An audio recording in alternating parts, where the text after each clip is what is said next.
كره بقول سنة كدي موسى جودان وعهورت عنا موسى جودان وأسنمه والصومالية بابية والدولة دي هرقدي وتدكي عني وتدكي حري وكل يوم خاتي وبلودك يبسري أيام ما أنت الناس عانود عيلا كسو البضي مدافع ما تلي إني كسو هدي ما تدي جينا عين وسجفتا يا لي مينا هذا المينا أساسيين قول أساسيين سومالي لندن موسى بيحي داون موسى تاني داون من دوني إنه إلا كلابو وانتك الصوماليا إلا قوية دوني مين صوماليا وا يونايتد على كابيوغا على كابيوغا على كابيوغا وعلى هاي وأنا قاومنا مجد وعلى دولة مريكا وشينا دولة مريكا وحنو شينا لمن توغا وبدعضا أيها صندون سنوات بين العقو قادنا أو international community هي يو أنت يوروبيان يونيونكا مايكا لعب بيرك قادنا أولا عنا بدنا ولا إلا شكبان ولا وحبك مجيان وتوك بالعضا وتوك بالعضا وعنور تحولي موسى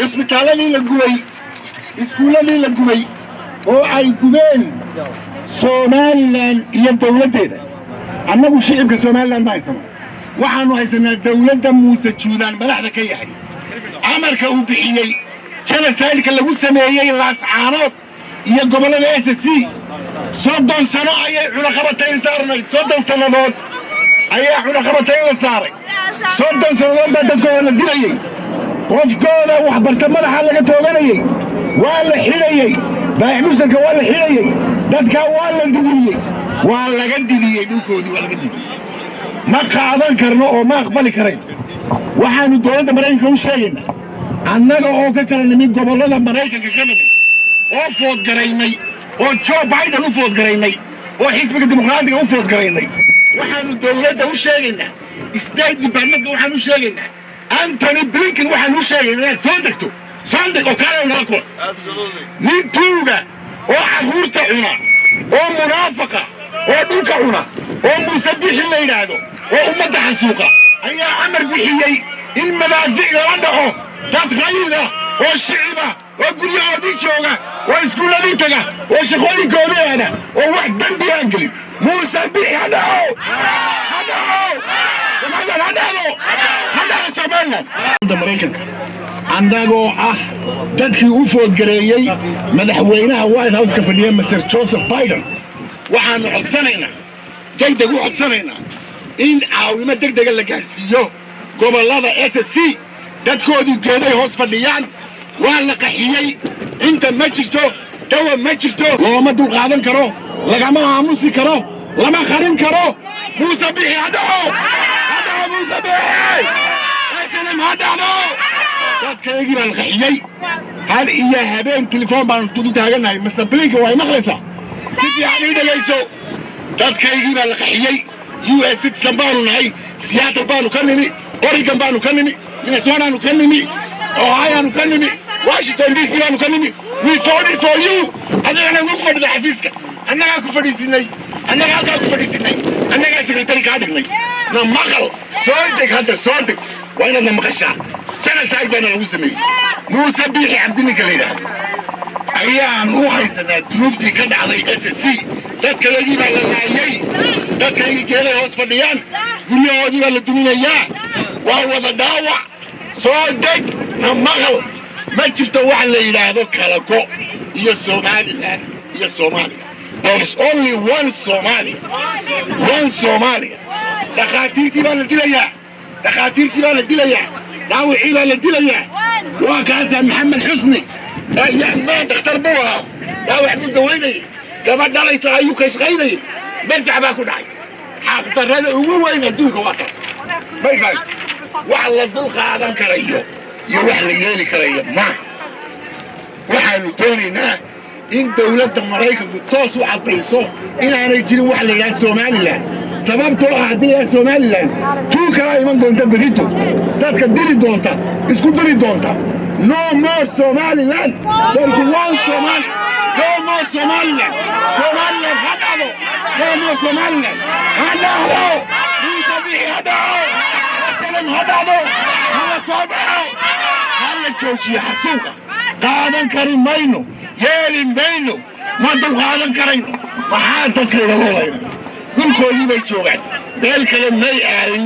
cidna may dilin cidna may dhicin maxaa loo dilaya dadkayga maxaa loo dilaya dadkayga muuse down muuse down muuse down somaliland down somaliland down somaliland down USA must stop supporting Somaliland USA must stop supporting Somaliland.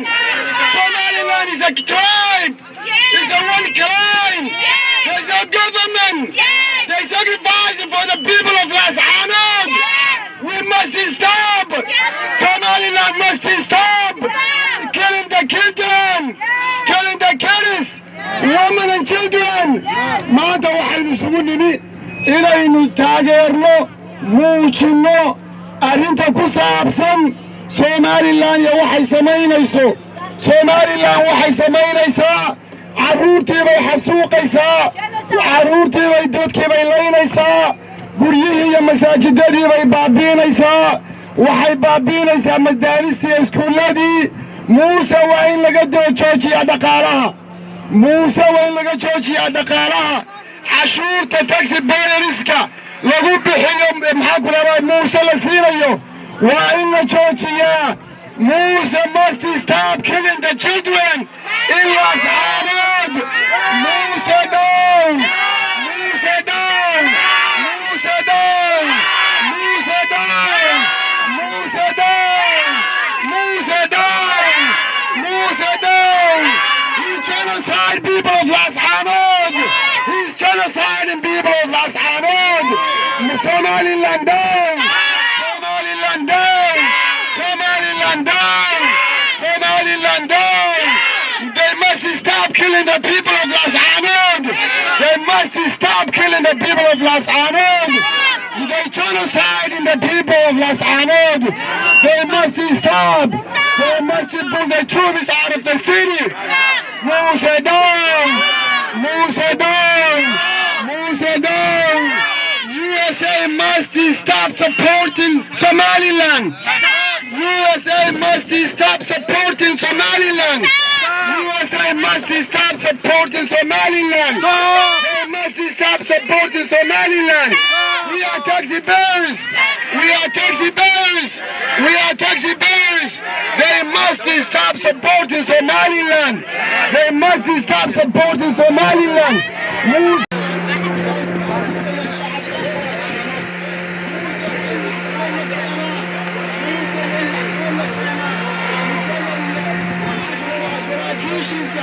wasiirkiisa arrimaha gudaha dhammaantood inta la shaqaysa waa in maxkamad la keenaa. They have to bring the justice. They must bring justice for Musa Bihi and elites. Somaliland down! Somaliland down! They genocide the people of Las Anod! They genocide the people of Las Anod! aad iyo aad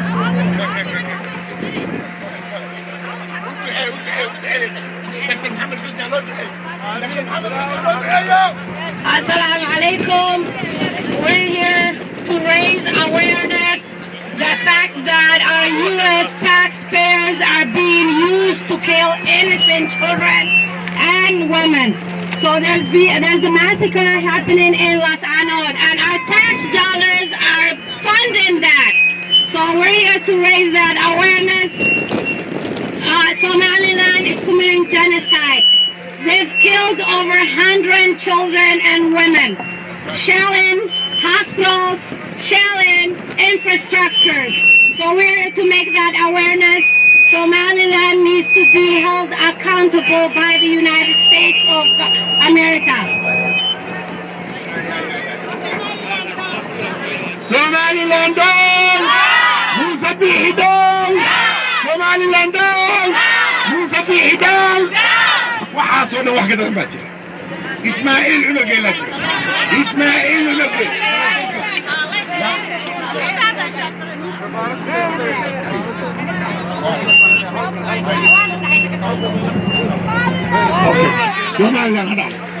Somaliland. What we want is Musa Bihi and his administration out. We want them to be in court. We want them to be charged with crimes. Somaliland does not exist. There's only one country. It's called Somalia with one flag, the blue flag. Somaliland ma jirto. Niman mafia oo SNM la yiraahdo oo guruuba ayaa isku yimi dadkay dilaan dhakhaatiirtay dilaan nurses-kay dilaan injineeray dilaan akabaayinshakay dilaan muuse way maxkamada keenaa isagaiyo saraakiishiisa wasiirkiisa arrimaha waxaan ku codsanaynaa dowladda maraykanka state departmentka number 1 in la joojiyo wax alla wixii deeq la siin jiray Somaliland because deeqdaasi waxay ku dhacdaa gacanta guruub gaar ah oo tuuga ayay ku dhacdaa taasi waa number 1 number 2 waxaa ka jira meesha xuquuqal insaan aad u xun geeraha qaar jeelasha ayay ku jiraan maxkamad lama saaro halkaas ku indhabeelaana ku baaba'an oo ay ku dhintaan ma jirto wax la yidhahdo human rights waxaa jira kangaroo courts baa jira Somaliland ma jirto waa group SNM la yidhaahdo oo dadka ku faadha meesha oo ku xidhxidha oo ku dhintaan ayaa jirta Soomaaliya jirta calankaa buuggaa bay leedahay America way ogtahay hal la joojiyo wax alla wixii caawimo la siinayo Muuse Bihi administrationkiisa Muuse Bihi down SNM down Muuse Bihi down SNM down Muuse Bihi down SNM down dadka waxyaala la soo daayo madaafiicna hala joojiyo dadka waxyaala la soo daayo ummadda SSC ee qaxootiga laga dhigay without sabab iyaa jooga la dilay la dhacay waxaanu doonaynaa in degdeg looga gaaro cunto iyo bustayaal iyo dawooyin guryahoodii lagu soo celiyo nimankaa ka saaray Muuse Bixina jeelka inuu diinta ku cabaan doonaynaa saasaan doonaynaa wasalaamu calaykum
Please. No, because he is the one who... Yeah. But he is still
South Sudan and Ain.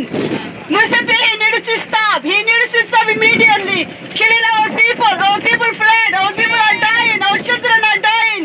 We don't have homes. We've been displaced. People of Somaliland, Ras Anod have been misplaced. They're dying. The administration of the United States needs to hear. They need to pay full attention. Full attention. Full attention. We demand justice. We demand Musa Bihi to come to the international court. He's a criminal. We're not against the people of Somaliland, but his administration and his generals, they're killing us. They're killing our children. Immediate attention. We fought with U.S. citizens, our people, our mothers, our fathers, our uncles, aunties, our nephews and nieces have been killed. We don't sleep. We're up all night. We're up every day. It's costing us mental health. Here in the United States, even though we're here, we feel their pain. We feel they're dying. We see them dying every day. Please, U.S. administration needs to pay full attention. Stop supporting the killers of Somaliland. Musa Bihi being the first one. His generals, he's a major criminal.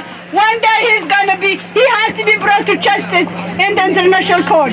Being brought to justice immediately, and he needs to stop. Thank you so much for listening. People of Ras Anod, our Gradis, our people, we feel your pain. We're here for you today. We're here. We're here from the 50 states. We're here. Please, we feel your pain. Keep going. Keep fighting for your justice. Keep fighting for your justice. You're not being forgotten. You are not being forgotten. Yeah, we need to tell you that. You need to know that. This is your mothers here, your sisters, your men, our children are here today. Thank you so much.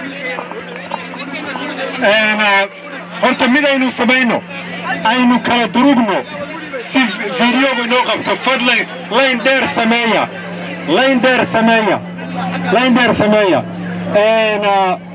Musa Bihi hadho SSC ha guulaysato ninka zuuga ku dagaalamaya ninka dashikaha ku dagaalamaya ninka BKM ku dagaalamaya ninka AK47 ku dagaalamaya kulligood waxa idin sheeganaa waxa tii xaq u dirir baa tihiin dhulkiinii ayaa laydinku soo doontay nin dhulkiisii lagu soo doontayna waa inuu isdifaaca walaalaha iyaga gudaha jooga ee laascaanood ka dagaalamaya waxaanu idin sheeganaa qalinka ayaanu idinku saboolanaa dhaqaalaha ayaanu idinku taageerinaa waanu ognahay idinku inaad dhiig baxastaan annaguna dhaqaalahaanu bixina waxaasoo qofoo 300 oo qof ayaa isu soo baxay 400 oo qof ayaa isu soo baxay maanta oo waxay kaga yimaadeen Minnesota, Ohio, and Virginia, Boston, Seattle. 50 states ka ayay ka yimaadeen kontonka state oo Soomaaliya ayay ka yimaadeen waxay u yimaadeen inay xaqa idinku taageeraan ninka laascaanood ka dagaalamaya xaq baad ku dagaalamaysaa dhulkaagii ayaa lagu soo doontay yaa kugu soo doontay dowlad aan jirinin gobol aan jirin ayaa kugu soo doontay waxaanu rabnaa inaan idin sheegno maanta program fiican ayaanu soo abaabulnay state departmentka waxaanu u sheegnaa warqado ayaanu u soo qornay report ayaa la siinayaa qof baa inoo soo bixi doona insha Allah reportkaas wada siinana marka waxaanu ka codsanaa kala dheereeya cabaaris fiiturka soo dhawaada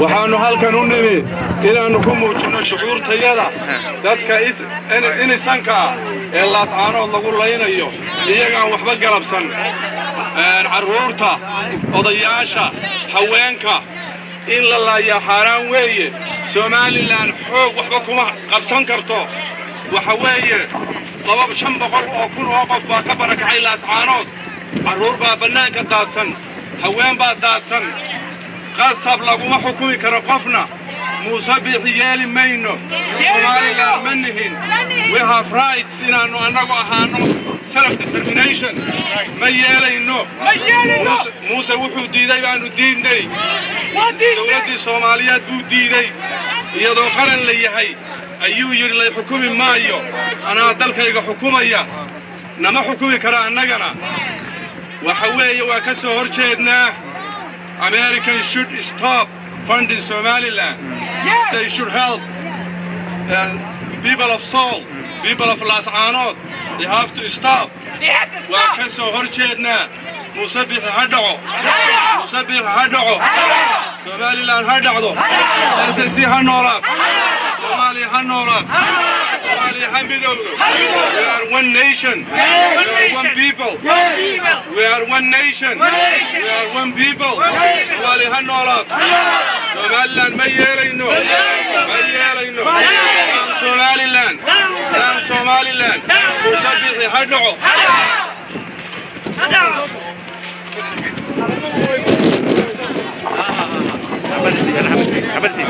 على مدى وين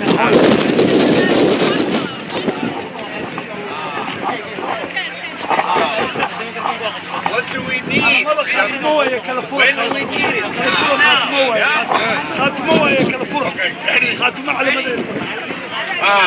What we need? Justice. What we need? Justice.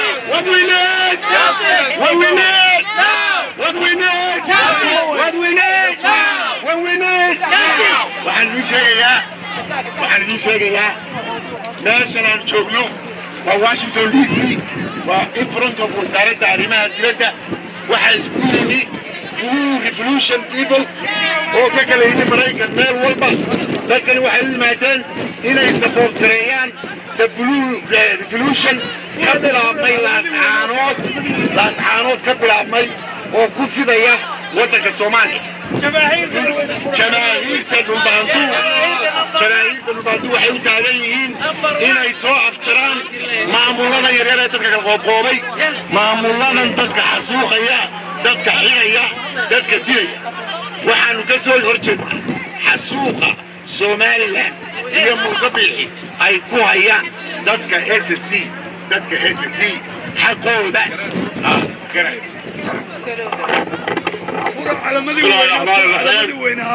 magacaygu waxa weeye waa garaadfood waxaan ka nimi Boston baan ka nimi halka waxaanu joognaa State House-kaanu joognaa US Department of State baan joognaa waxaanu halkan u nimi inaannu ka dhiidhino dadka lagu xasuuqayo magaalada Las Anod ee xaqdarrada lagu dilayo ee dumarka leh ee carruurta leh ee culimada leh ee isimada leh ee waxa weeyaan waxay galabsadeen jirin ee lagu dilaya maxaad Soomaali u tihiin maxaad goosadka u diidaysaan baanu taageersannahay waxaanu u sheegaynaa dowladda Maraykanka annagu Soomaali baanu nahay Somaliland ma nihin waxa weeye goosad ma nihin Soomaali diid ma nihin waxa weeye waa Soomaali baanu nahay inaga goonaysaana ma jirto aabba ayaga ahaa anaga awowayaashayada ahaa dhiigayagii baa u daatay waxa weeye dalka annagaa leh iska daa Las Anod leh xataa Hargeysa Berberiya Burcano goosan karaan waa dhul Soomaaliyeed weeye ilaahay baa ku beeray Soomaali bay wakiil uga yihiin inay ku noolaadaan raalli baan ka nahay waxa weeye xaqdarrada ay dadka ku hayaan raalli kama nihin waan ka xun lahay waxa weeye intii ku xanuunsatay ilaahay ha u boogadhayo intii ku dhimatay ilaahay ha u naxariisto waxaan halkan uga mahadcelinaynaa qof kastoo Soomaaliya oo ka dhiidiyey dhibka loo geysta dadka reer Las Anod waxaan leenahay jazakallahu khayr ilaahay raalliha idinka noqdo waxaan leenahay Somaliland down musabix down Maxamed Kaahin down Nuux Taani down Ismaaciil Cumar Geele Soomaali odayga caloosha weyne waxa weeye odayga caloosha weyne istaaga ku seexla down Ismaaciil Cumar Geele down koole down ila Abaasha down waxa la deyn baa wallahi la deyn baa iyaga ka xun waa gawaalis baa la yiraahdaa carabtu waxay oran jirtay min walad waxa weeye ninkan saar ee aynu ishayno waxa ka inooga liito oo inooga xun ka dhulbaantaan sheeganaya ee horgalka yaa inooga xun waxa weeye Abaashiye markora inooga xun waxa la wixii dadka xasuuqay waxa weeye iyaga mas'uulka ah hadaanay Hargeysa aadi lahayn waxa weeye leeyama xasuuqeen laascaanood cidima soo gasheen iyagaa soo geliyey iyagaa keenay iyagaa ka xun ilaa aynu iyaga qabannana waxa weeye cid kale is arki mayno waxa weeye cadowgeennu waa isku mid dadka laynaya ee ina dilaya ee ina xasuuqaya ee waxa weeye midnimada aan jeclayn ee dumarkii carruurtii qaxinaya waxa weeye waa isku mid weeye ciduu raba ha ahaado cadow waa cadow ilaahay naga wada qabta cadowgeenna dowladda maraykanka ee aanu hor taagannahay waxaannu ka codsanaynaa ameerikaasi tiisan baanu nahay labadayada dalba waa jecelnahay waad u jeeddaan waxaannu calan maraykana halkaa wadanno waxaannu ka codsanaynaa sidii caadada ahaan jirtay ee waxa weeye dadka xasuuqa inay tallaabo sharciga ka qaadaan oo ay muuse biixi iyo maxamed kaahin iyo nuux taani iyo cid allaale ciddii arrintaa kala shaqaynaysa in maxkamad caalamiya la saaro baanu doonaynaa oo waxa weeye sida ugu dhaqsaha badan cunaqabatayn loogu soo rogo baanu doonaynaa waxa weeye annagu cidla in la dilo ma rabno dhib ma wadno laakiin waa nala dhibayaa cidda dhibka lagu wadayna laga qabto weeye mar labaad muuse biixi dhawn somalilan dhawn nuux taani dhawn maxamed kaahin dhawn ismaaciil cumar geelle dhawn cid allaale ciddii midnimada soomaaliyeed ka soo hor jeeddaa meeshay rabta ha joogtee dhawn waxa weeye waxaannu codsanaynaa ummadda soomaaliyeed oo dhan waxaannu ka codsanaynaa ummadda soomaaliyeed halkan tv-ga waa la wada daawanaya waxa weeye qofkii soomaaliya ee soomaalinimadiisu run tahay ee calankaa buluuggaah oo calankiisii yahay waxa waajib baa ka saaran midnimada soomaaliyeed waajib baa ka saaran inay taageeraan dadka midnimada soomaaliyeed u taagan waxaannu halkan hambalyo uga diraynaa ciidamada xaqudirirkaa guuta koowaad iyo guuta labaad waxaa laysku yidhaahdaa gaasdagoole dumarkii carruurtu ha noolaadeen ragga waxa weeye dumarkii carruurta maqle ee raaca ha noolaadeen kuwa ka soo hor jeeda cidday rabaan ha ahaadeen ha dhaceen waxa weeye waxaan hambalyo halkan uga dirayaa cabdimadoobe waxaan halkan hambalyo uga dirayaa barima qooje waxaan halkan uga dirayaa raxmayane waxaan halkan uga dirayaa cid allaale waxaan haliishaga magacadooda jawaahiirtoo dhan baa halkan magacada uga diraya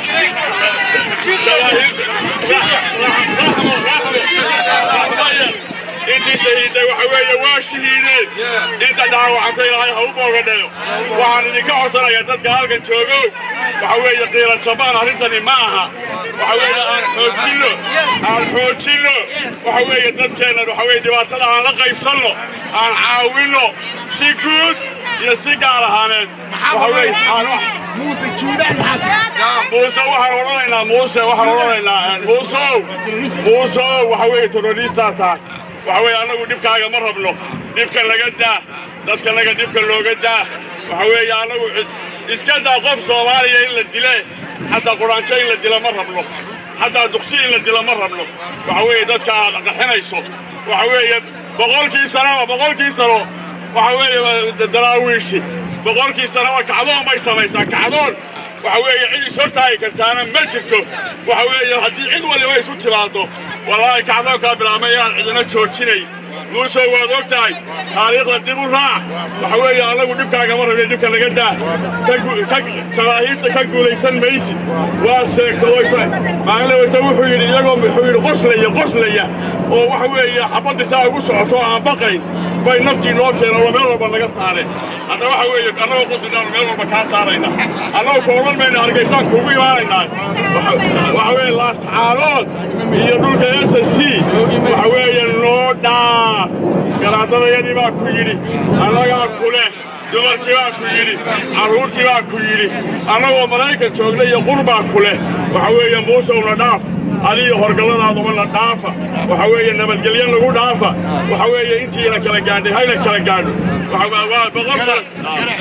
inaanu ingiriis ka diidnay u sheeg haddaanu ingiriis ka diidnay inuu xukumo nama xukumayo soomaalinimada ka soo jeeda ingiriis baanu ka diidnay talyaani baanu ka diidnay waxa weeye dadku waxay moodayaan inaanu ka dagaalanay sool iyo sanaag keliya turnaan ka dagaalanay turna waxay u jirtaa kismaayo meesha la yidhaahdo ninkii yaqaanee waxay u jirtaa less than 5 miles bay u jirtaa waxa weeye cid walba waa ka saarnay dalkan waxaan Soomaali u sheegayaa halka sidiisaba ninka bilaabo ma carfado halka kanaanu wadno Soomaali waa iska leh anagu waxa weeye koobiya kana xablo waxa weeye shuruud la'aan baanu Soomaali ku nahay madaxtinimo ma rabno guri ma rabno magac ma rabno calanka buluuga iyo midnimada Soomaaliyeed aanu waardiye kana waxa weeye beerta waa beernaa laakiin anagu midhaheeda ma guranno Soomaaliya beerta aanu idii beerayno hadda waxa weeye ogaada inaanu idii beerayno lagu taageera haddii la idmo aad iyo aad baan idiin salaamayaa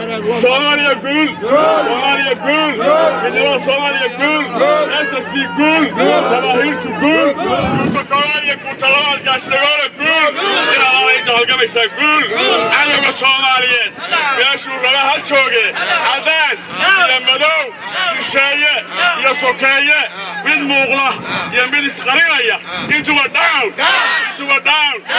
waxaweeye guul baan idiin rajaynaynaa dowladda Maraykankana waxaan ka rajaynaynaa in waxa weeye codsiga iyaga iyo mudanaadka iyaga ay taageerto baanu ka codsanaynaa dowladda Maraykanka waxaan ka codsanaynaa dadkaas soo baxay meeshan waxaa jooga waad ilaa 500 oo qof baa joogta ilaa 500 oo qof haddaanay ka badnayn baa joogto oo Maraykan isaga timi waxa weeye dowladda waxaan ka codsanaynaa dowladda Maraykanka waxaan ka codsanaynaa codsi Amerika citizen baanu nahay waddanka xaq baanu ku leenahay dib kuma hayno codsiga iyaga inay aqbashaan u codsanaynaa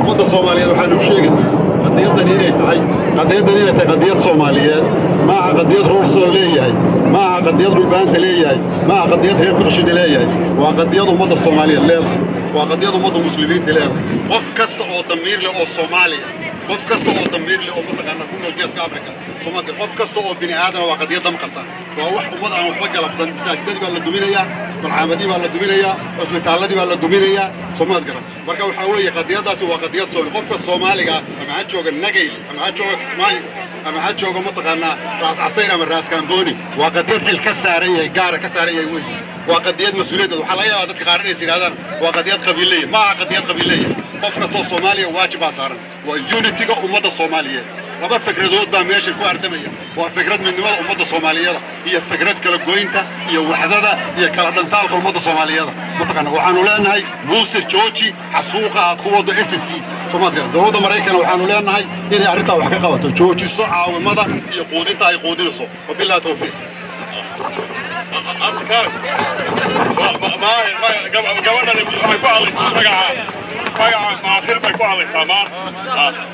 السلام عليكم ورحمة الله وبركاته دمان رير خاتمة الصومالية halkan isugu timi waa salaamaya anigoo ku hadlaya afka reer maakhir waxaan maanta halkan u taaganahay oo la dareenahay walaalahayga reer khaatumo oon u soo galay safar dheer ugana iyo magaalada Boston waa la tiiraayeensanaa intii naga dhimatay Ilaahay naxariis waasac ha siiyo inta dhaawacana Ilaahay subxaanahu wa ta'aala ha noo caafiyo leeyahay in halka waxaan baaq uga dirayaa Muuse Biixi waxaan leeyahay adeer waad iska liftaade dad aan loo talin jirin ee dawlado kaa waaweyn oo kaa quwado waaweyn ee u talin waayeen waqti hore oo tagay baad istrimaanta adigu u tali adeer taama suurtoogayso ilaa waxaa tagaysaa ilaa oog bad joogaysa oo leedahay lagaaga hadhi maayo la sacadanta lagaa saara ha u malayn duleedka la sacadanta fadhiyi doonto maya garaadki muxuu yidhi la ha anigana waxaa ku leeyahay la iyo maanta maya ma joogaysid la sacadood ma joogaysid soolna ma joogaysid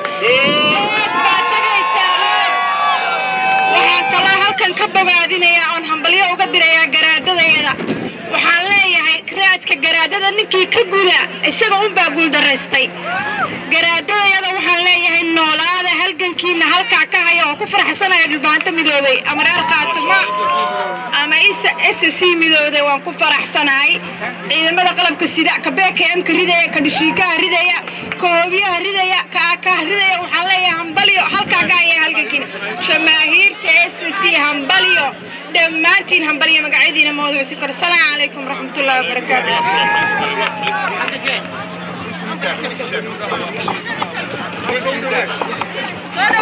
صدو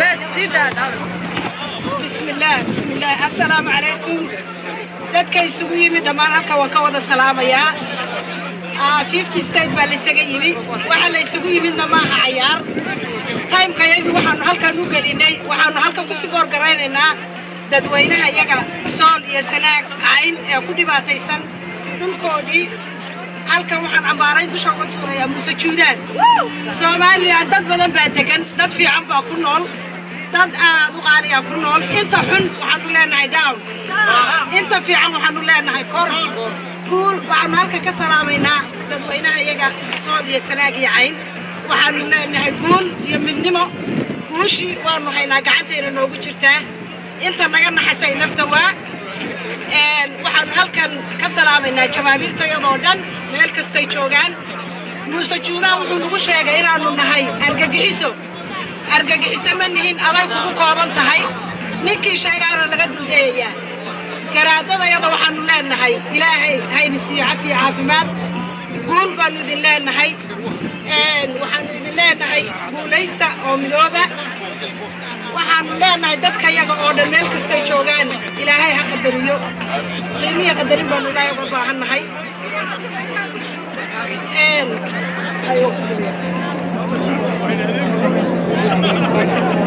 Muuse Shine waxaanu leenahay down waxaanu u baahannahay United States of America waxaanu uga baahannahay justice we need justice we need now salaam alaykum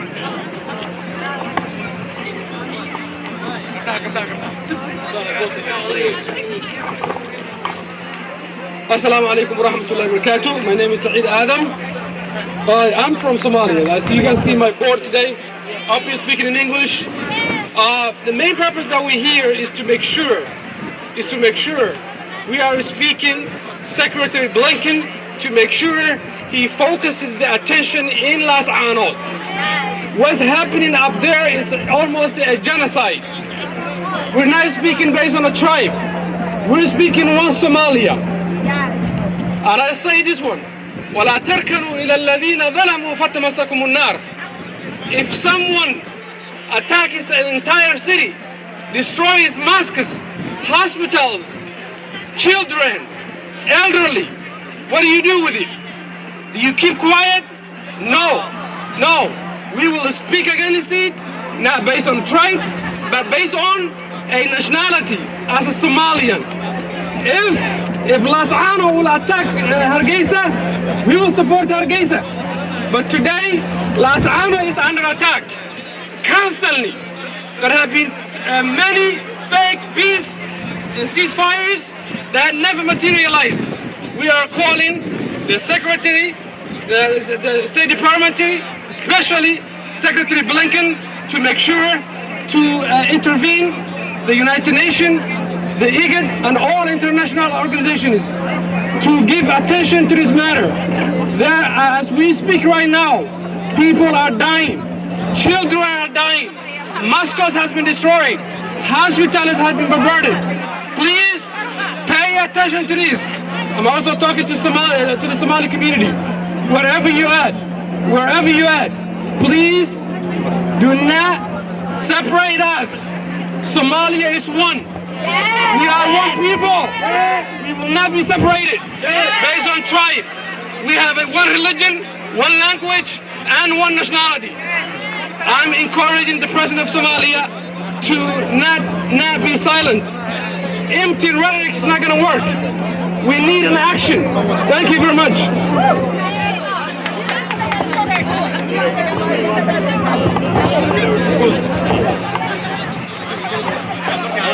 بسم الله الرحمن الرحيم وسلامنا دمان أمد الصومالية هالكن مانت سوسة بحداي وحنا هالكن نمي وإنتنا أمد الأسرة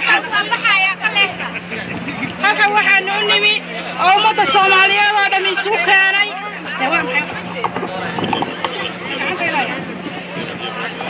كلا مقلا يا هذا halkan maanta waxaanu isugu nimi oo aan waqtiga yaga halkan soo galinay oo dhammaan umada halkan tuban ay isugu timi dhibaatooyinka ka dhacaya gobolka Sool magaalada Las Ano dhulka yaga SSC waxa saaran culays aad u fara badan waxaa ka socda dagaal aad u fara badan waxaa imika 30 days ka soconaya xasuuq aad u ba'an dhammaan waxaan u sheegaynaa dadweynaha oo dhan waxaan u sheegaynaa dhibaatada halkaa ka socota ee ay geysanayso xukuumadda Somaliland Muuse Biixi Cabdi inuu istaab gareeyo waa in loo sheegaa inuu ninkaasi xasuuqa istaab gareeyo uu ku hayo dadka reer SSC dadka reer SSC iyagu cid kuma duulaan cidna ma dhibaateeyaan laakiin iyaga dhibaato aad u ba'an ayaa ku socota waxaanu leenahay istaab garee waxa aad wada Muuse Biixi waxaan kale aanu leenahay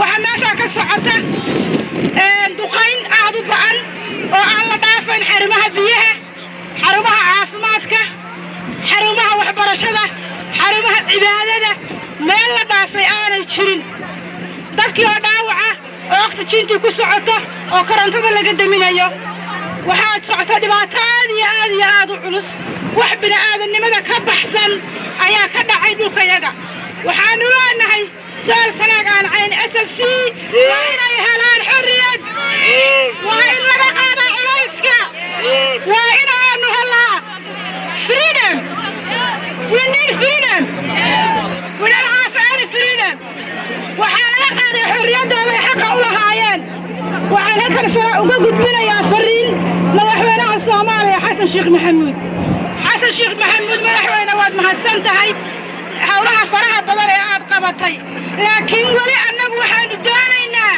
ilaa uu yimaado General Odawa laascaanood dhexdeeda oo la xaqiijiyo midnimada ummadda Soomaaliyeed ee aanu kaliya u dhigbaxayno ma dhamma hawshaani wali ma dhamaystirin madaxweyne waa inuu General Odawa yimaado laascaanood dhexdeeda waa in la xaqiijiyo midnimada ummadda Soomaaliyeed sida aan ugu dhimanayno waa inay Soomaalida kale ugu dhimataa way maxaa kaliya saaray maxaa naga xilsaareena kaliya deegaankan uleenahay yaas waa difaacayna deegaankayaga laakiin qaranimada ummadda Soomaaliyeed iyo midnimadeeda waa in la xaqiijiyaa xaq waan u leenahay qalab dastuuri ah waxaan raadinaynaa ma wax dhaaraada assalaamu calaykum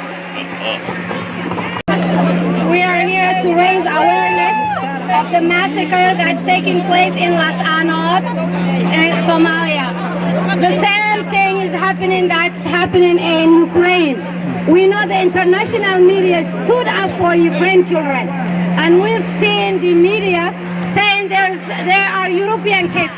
Are you guys telling us the African kids' lives are less than the European kids? No. So there are European moms and kids that are being shelled. Same things happening in Las Anod. So unless you're going to tell us the European child's life is more important than Somali child, then you guys have to tell us. So the international community are all crying for Ukraine kids. The same thing is happening to Las Anod children. Their lives are not less important. The hospitals that are being shelled in Las Anod are not less important than the one in Ukraine. The doctors that are being killed in Las Anod are same as the ones that are being happening in Europe. So why is everyone crying about Ukraine and no one is talking about Las Anod? So Muuse Biixi is doing the same thing Putin is doing. And we expect the international community to hold Muuse Biixi accountable. So we need the international community to hold accountable Muuse Biixi. Same thing they're doing to Putin. He is doing worse than what Putin is doing. And no one is paying attention to. Unless you guys are going to tell us African children's lives are not important, then you have to be clear about that. We're here to support our children. They are being murdered by hundreds. There was a Somali mom with her 6 kids that had a bomb in her home. No one survived. So there was a mother who was in labor. She died along with her unborn child. So are you going to tell us their lives are not important? Their lives are less than the kids that are dying in Ukraine? Everyone is crying for Ukraine, but we don't see anybody crying for Las Anod. So we expect our international leaders to stand up for the African children.